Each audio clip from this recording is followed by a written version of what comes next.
Well, hi, welcome back to Painting with KQ. This is Keith, and we are working on, I guess we might call this Summertime Falls, I'm not sure.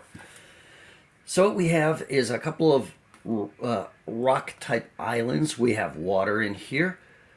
This water is going to actually be a little bit of a falls and then trickle down here. I'm planning on putting some gnarly trees that are very interesting across here. What I want to talk to you today is about misting. No, not crying. Misting paint. So that's what we're going to be doing in acrylics. Now, a lot of us that started in oils, we got used to the oils and they were so fun, to blend and mist and all. And today I'm going to use a very limited palette and talk to you about a couple of techniques for putting the misting in and then maybe a little bit of composition too. So here we go.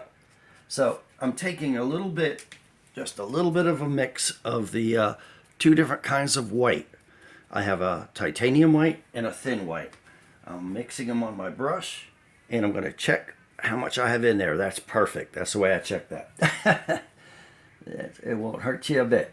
So all I'm going to do is start just misting this in.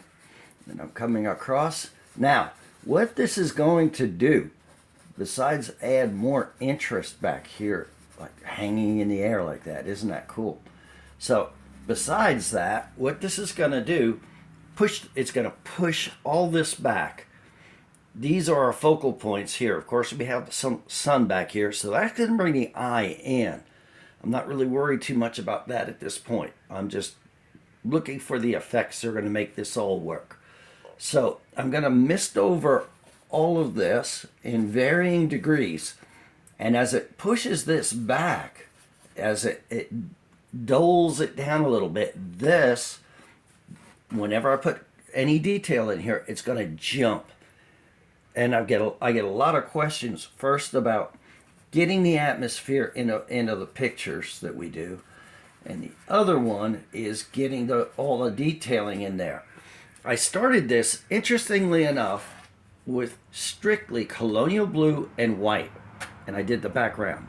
Then I played with those two colors to put some highlights actually on some of those trees to give it some dimension.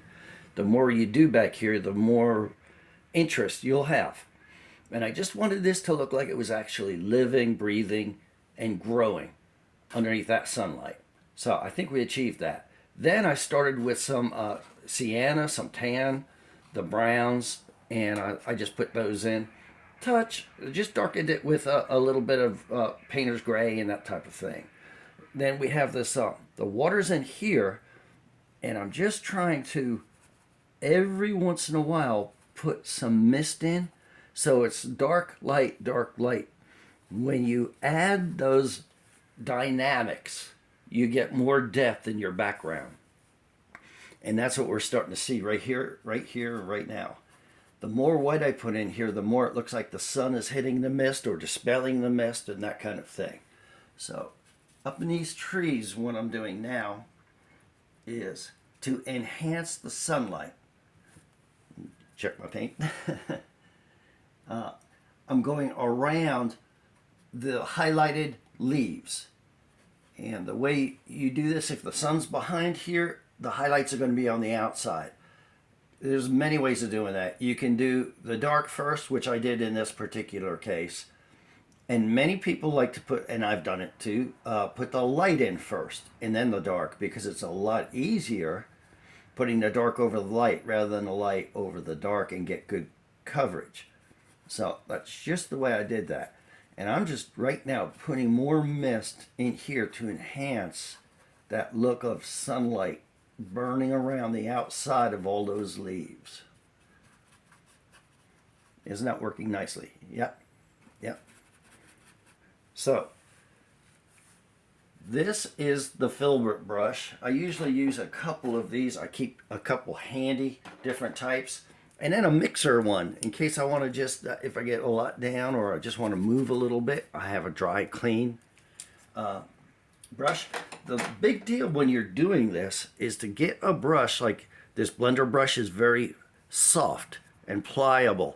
That gives you very nice, even, light coverage of the paint. Now, if you go in here and you get one, let's just go ahead and put too much paint down for a second, see what we can do with that. All right, if you get it just a bit strong like this, say, oh, you got a white spot, just blend it out with your finger. That won't bother it a bit. I don't like to do tons of that because a lot of times you'll rub it down to the canvas. I don't like that particular look. That's just me. You know, everybody's different. I don't mind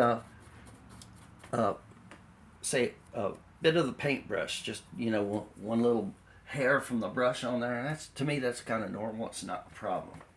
So you can see now how that mist is starting to make this look is in the background.